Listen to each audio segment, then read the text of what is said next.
গল্পের শুরুতে আমরা ওস্তাদ হারিকে দেখি নামাজ শেষ করে নির্জন বাঁশঝাড়ের ভেতর দিয়ে হেঁটে যাচ্ছিল। এমন সময় সে অদ্ভুত কিছু শব্দ শুনতে পায়।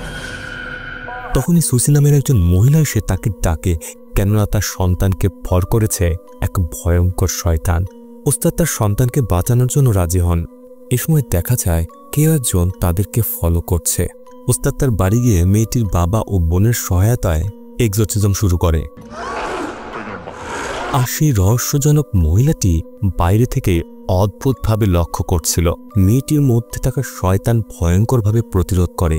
বহুবার পবিত্র পানি ছেটানো হয়, কিন্তু কোনো ফল হয় না। এই সময় বাইরে থাকা সেই মেয়েটি, যার নাম নিংরুম, সে হাতে একটি তলোয়ার নিয়ে প্রস্তুত হয়ে দাঁড়িয়ে থাকে। এদিকে দীর্ঘ লড়াই শেষে অবশেষে মেয়েটিকে মুক্ত করা হয়। বাবা ছোট মেয়েকে বলেন ওস্তাদ হারির জন্য এক গ্লাস পানি আনতে।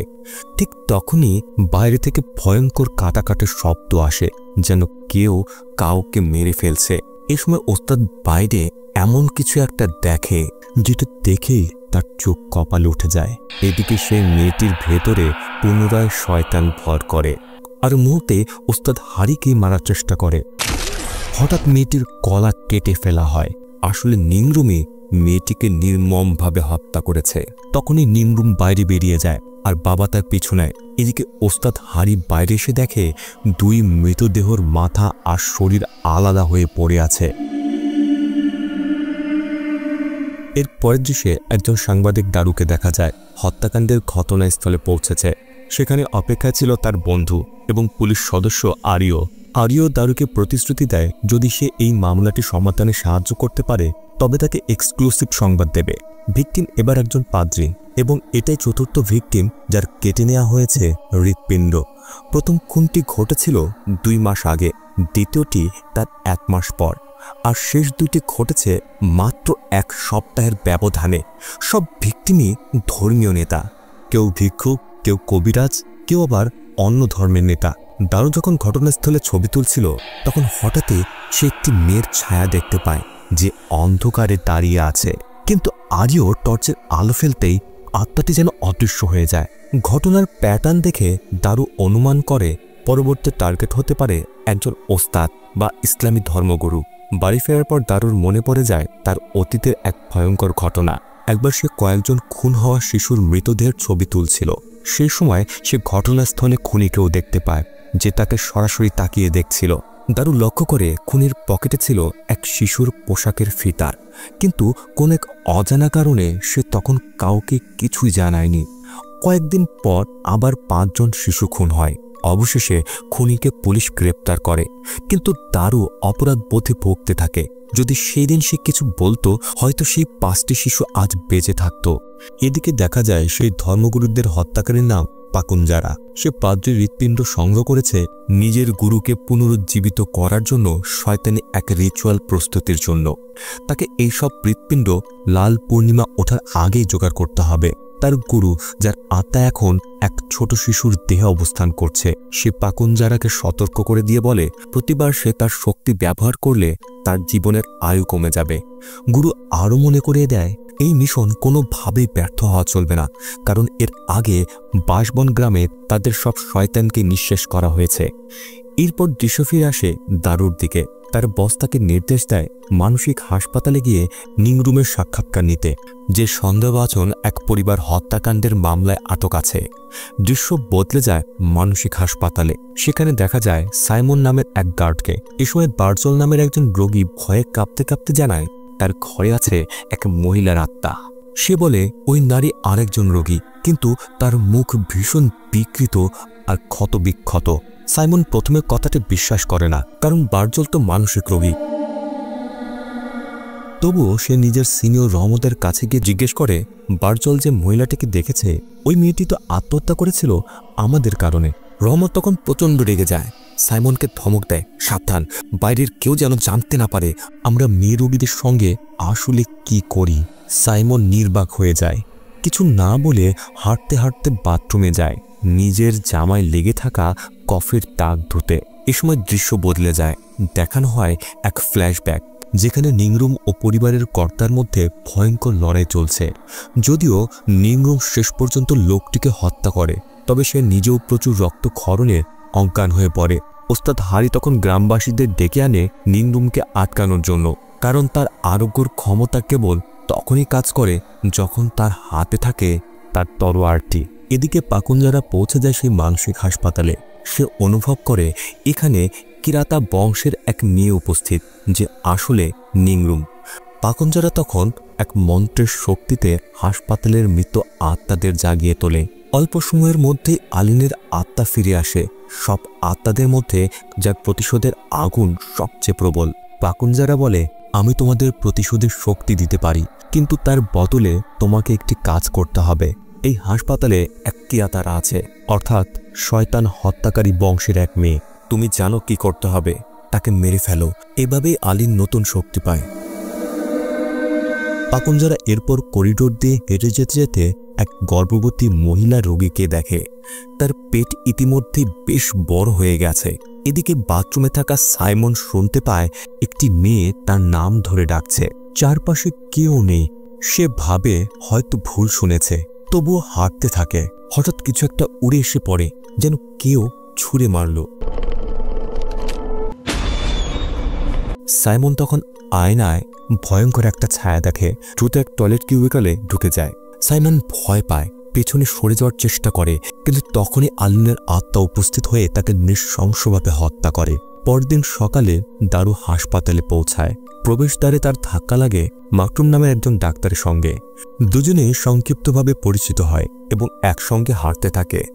মার্কুম জানায়, এই ভবনটা একসময় সরকারি অফিস ছিল, পরে বিভাগটি বন্ধ হয়ে যাওয়ায় একটি মানসিক হাসপাতাল হিসেবে রূপান্তর করা হয়।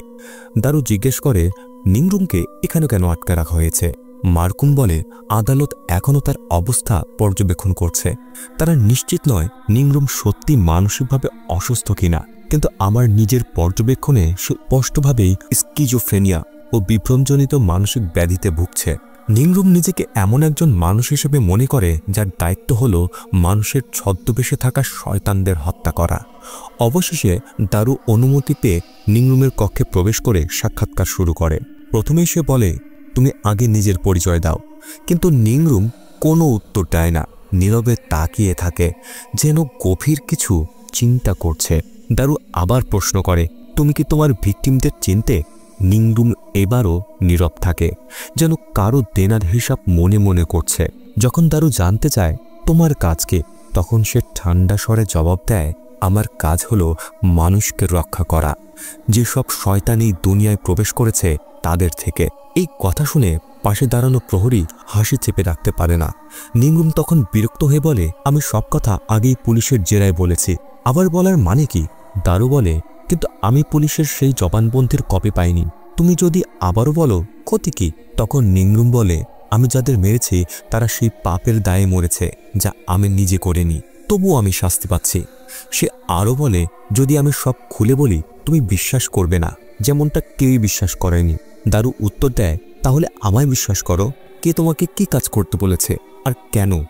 নিংরুম তখন স্বীকার করে, আমি এটা করেছি যাতে সেই অভিশাপ আর প্রাণ না নেয়। নিংরুম হঠাৎ জিজ্ঞেস করে, এখন পর্যন্ত কয়জন ভিকটিমের হৃৎপিণ্ড তুলে নেওয়া হয়েছে? দারু বিস্মিত হয়ে বলে, তুমি এটা কিভাবে জানো? তারপর উত্তর দেয়, 4 জন।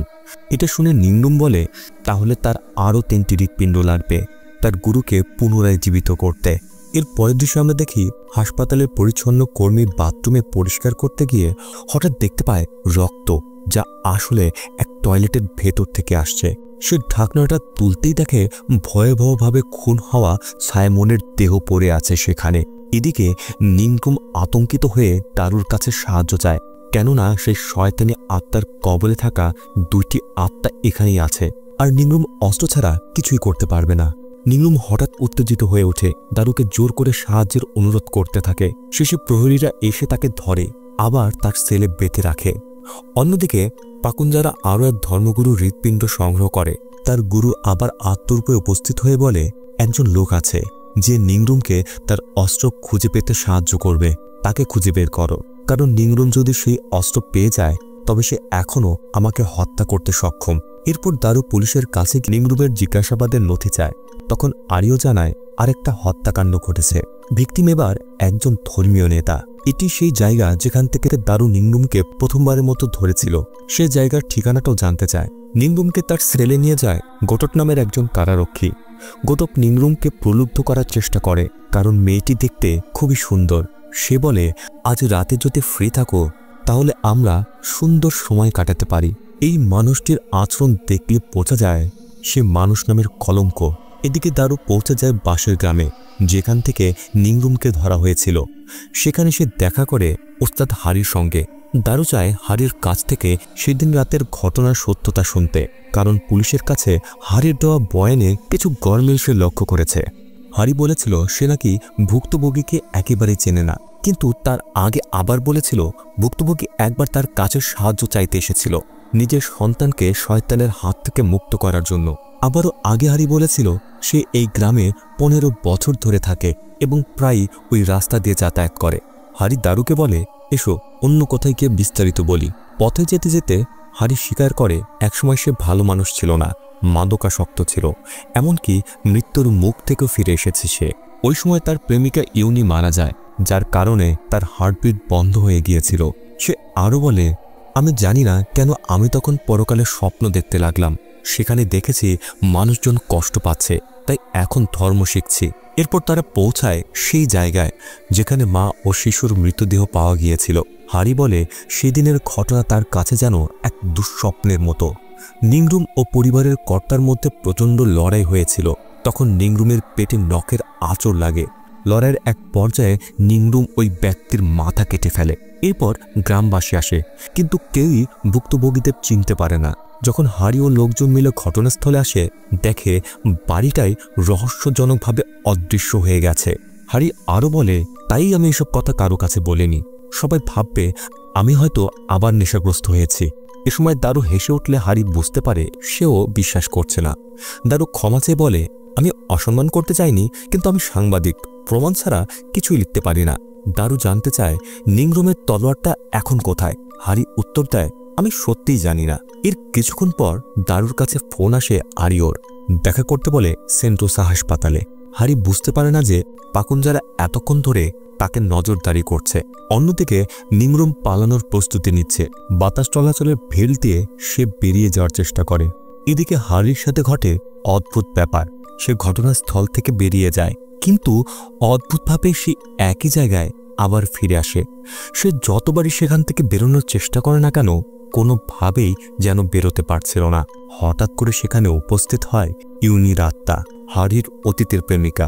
হারি অনুতপ্ত হয়ে তার কাছে ক্ষমা চায় সবকিছুর জন্য।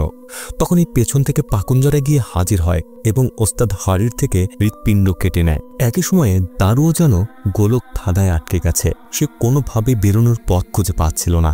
তখনই এক শিশুকে সে দেখতে পায়। জিজ্ঞেস করে এই গ্রাম থেকে বাইরে বেরোনোর রাস্তা কোথায়। মেয়েটি ইঙ্গিত দেয়। ঠিক তখনই এক ভয়াবহ শিশুর আত্মা উপস্থিত হয়ে বলে, নিংরুম থেকে দূরে থাক। এদিকে নিংরুম এখনো পালানোর চেষ্টা করছিল। এর মধ্যে একটি ছেলে দেখে এক পাগল মাটিতে সাঁতার কাটছে। সে সামনের দিকে এগোয়। তখনই সে দেখতে পায় গোটক একটি মেয়ের ওপরে কুনজর দিচ্ছে। নিংরুম এই অশ্লীল আচরণ সহ্য করতে না পেরে গোটককে ছুঁড়ে ঠেলে দেয়। গোটক চিৎকার করে অন্য প্রহরীদের সাহায্য চায়। অবশেষে নিংরুমকে ধরে নিয়ে যাওয়া হয়। নিংরুম অস্ত্র ছাড়া খুবই দুর্বল, তার শক্তি ওই তলোয়ারেই থাকে। এরপর গোটক ফিরে যায় নিস্তব্ধভাবে শুয়ে থাকা সেই মেয়েটির সামনে, আর লোলুপ দৃষ্টিতে তার দিকে তাকিয়ে থাকে।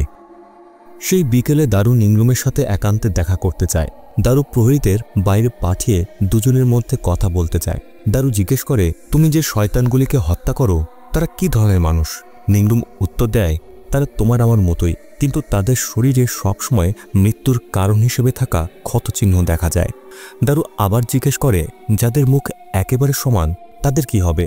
নিংরুম বলে, ওদের পাকুনজারা তৈরি করে। পাকুনজারাই তোমার মনে সেই ভয়কে ডাকছে যেটাকে তুমি ভুলে যেতে চাও, তাই তারা মুখহীন হয়ে আসে। সে আরও যোগ করে, তুমি এখানে আছো বলে এখন যাকেই দেখবে সে নিশ্চিতভাবে মৃত মানুষ। বিষয়টা না বুঝে দারু তাকে নিজের পরিচয় দিতে বলে। নিংরুম বলে, আমি এমন এক দলের সদস্য যারা অন্যের পাপের প্রায়শ্চিত্ত করে।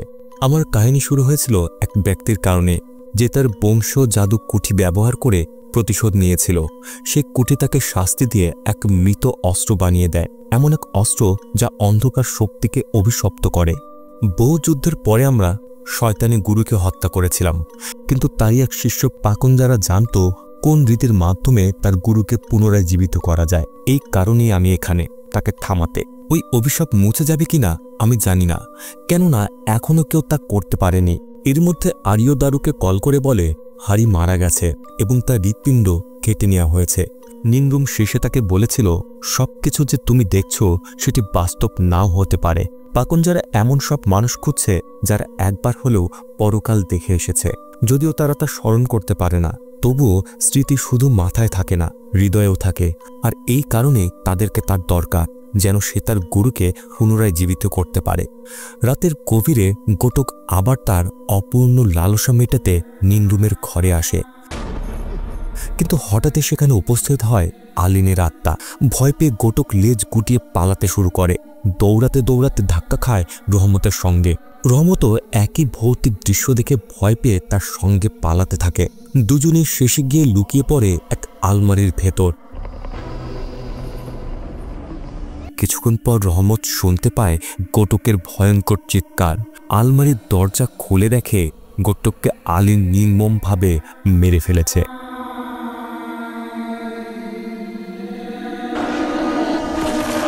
এদিকে হাসপাতালে আরিও দারুকে জিজ্ঞেস করে কেন সে মনে করেছে এই সব হত্যাকাণ্ডের সঙ্গে নিংরুমের মামলা যুক্ত।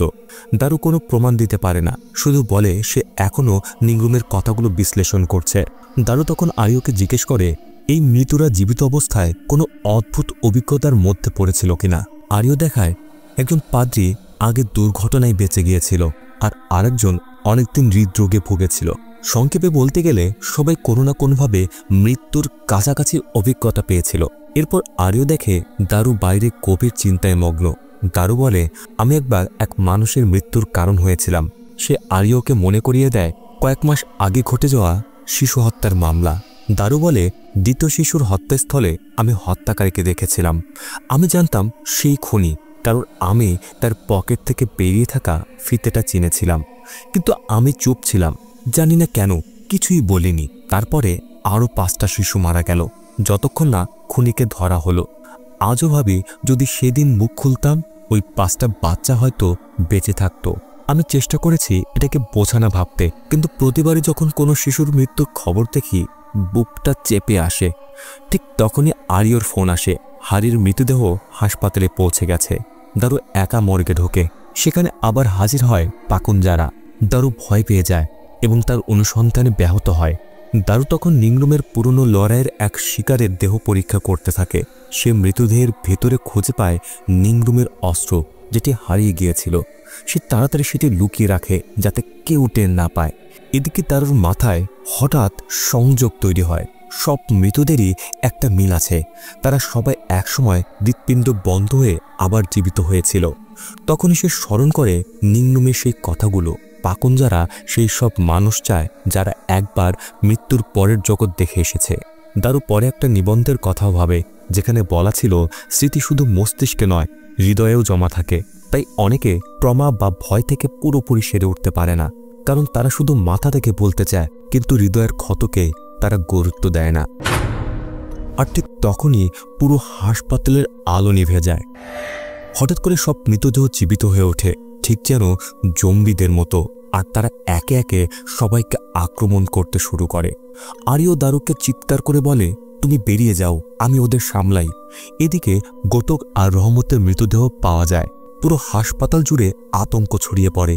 পরিস্থিতি নিয়ন্ত্রণের বাইরে চলে গেলে প্রহরীরা বন্দীদের মুক্ত করে দেয়, যেন তাদের নিরাপদে অন্য জায়গায় সরানো যায়।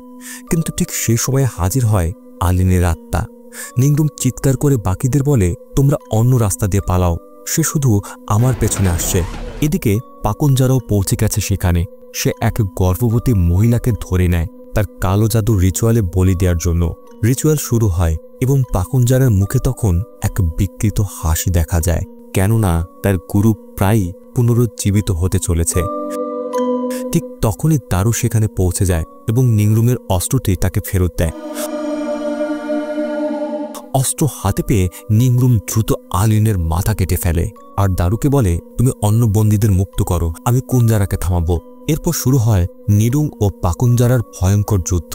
একটা সময় দেখে পাকুঞ্জারা তার নিষিদ্ধ জাদু ব্যবহার করছে, যা তাকে সাময়িকভাবে নিংরুমের শক্তির সমান করে তোলে। ওদিকে দারুকে এক পাগলবন্দি বলে, আজ রাতে কেউ না কেউ মরবে, যদি তুমি ওই মেয়েটাকে সাহায্য না করো আমরা সবাই মরব। যদি ওই প্রাণীটা আবার ফিরে আসে এই পৃথিবীতে আর কোনো নিরাপদ জায়গা থাকবে না। দারু পাগলের কথায় থমকে যায় এবং শেষমেশ সাহায্য করার সিদ্ধান্ত নেয়। এদিকে লড়াইয়ের মধ্যে পাকুঞ্জারা নিংরুমের হাত থেকে অস্ত্র কেড়ে নেয়, ফলে সে মারাত্মক বিপদে পড়ে। ঠিক যখন পাকুঞ্জারা তাকে মেরে ফেলতে যাচ্ছিল তখনই দারু হাজির হয় হাতে অস্ত্র নিয়ে। সে ভয়ঙ্কর আঘাত পেলেও অস্ত্রটা ছুড়ে দেয় নিংরুমের দিকে। সেই সুযোগে নিংরুম পাকুঞ্জারাকে আঘাত করে গুরুতরভাবে জখম করে ফেলে। পাকুঞ্জারা খুশিতে পাগল, কারণ তার গুরু প্রায় জেগে উঠেছে। কিন্তু নিংরুম শেষ মুহূর্তে শয়তানটিকে টুকরো টুকরো করে ফেলে এবং তাকে তার নিজস্ব নারকীয় জগতে ফেরত পাঠাতে সক্ষম হয়। শেষ পর্যন্ত পাকুঞ্জারা পালিয়ে যায় আর বলে যায়, আমি আবার ফিরব। অর্থাৎ গল্পটি এখনও শেষ হয়নি।